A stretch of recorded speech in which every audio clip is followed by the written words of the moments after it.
La Genèse, chapitre 40. Après ces choses, il arriva que l'échanson et le panetier du roi d'Égypte offensèrent leur maître, le roi d'Égypte. Pharaon fut irrité contre ces deux officiers, le chef des échansons et le chef des panetiers. Et il les fit mettre dans la maison du chef des gardes, dans la prison, dans le lieu où Joseph était enfermé. Le chef des gardes les plaça sous la surveillance de Joseph, qui faisait le service auprès d'eux, et ils passèrent un certain temps en prison.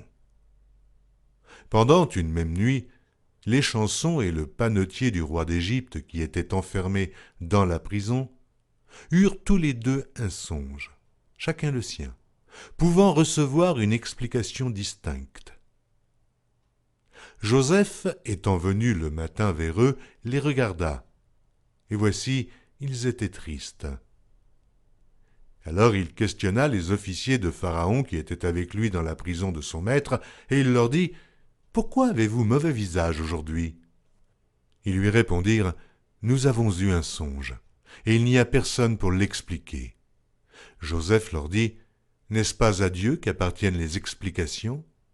Racontez-moi donc votre songe. » Le chef des échansons raconta son songe à Joseph et lui dit « Dans mon songe, voici, il y avait un cep devant moi. Ce cep avait 3 sarments. Quand il eut poussé, sa fleur se développa et ses grappes donnèrent des raisins mûrs. La coupe de Pharaon était dans ma main. Je pris les raisins, je les pressai dans la coupe de Pharaon, et je mis la coupe dans la main de Pharaon. » Joseph lui dit « En voici l'explication. Les 3 sarments sont 3 jours. Encore 3 jours et Pharaon relèvera ta tête et te rétablira dans ta charge. Tu mettras la coupe dans la main de Pharaon comme tu en avais l'habitude lorsque tu étais son échanson. Mais souviens-toi de moi quand tu seras heureux et montre, je te prie, de la bonté à mon égard. Parle en ma faveur à Pharaon et fais-moi sortir de cette maison.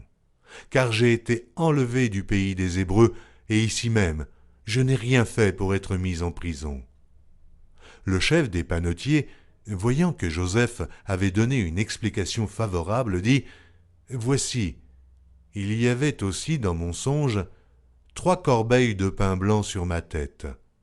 Dans la corbeille la plus élevée, il y avait pour Pharaon des mets de toute espèce, cuits au four, et les oiseaux les mangeaient dans la corbeille au-dessus de ma tête. » Joseph répondit et dit « En voici l'explication. Les 3 corbeilles sont 3 jours. Encore 3 jours et Pharaon enlèvera ta tête de dessus toi, te fera pendre à un bois et les oiseaux mangeront ta chair. » Le 3e jour, jour de la naissance de Pharaon, il fit un festin à tous ses serviteurs, et il éleva la tête du chef des échansons et la tête du chef des panetiers, au milieu de ses serviteurs. Il rétablit le chef des échansons dans sa charge d'échanson, pour qu'il mît la coupe dans la main de Pharaon. Mais il fit pendre le chef des panetiers selon l'explication que Joseph leur avait donnée. Le chef des échansons ne pensa plus à Joseph, il l'oublia.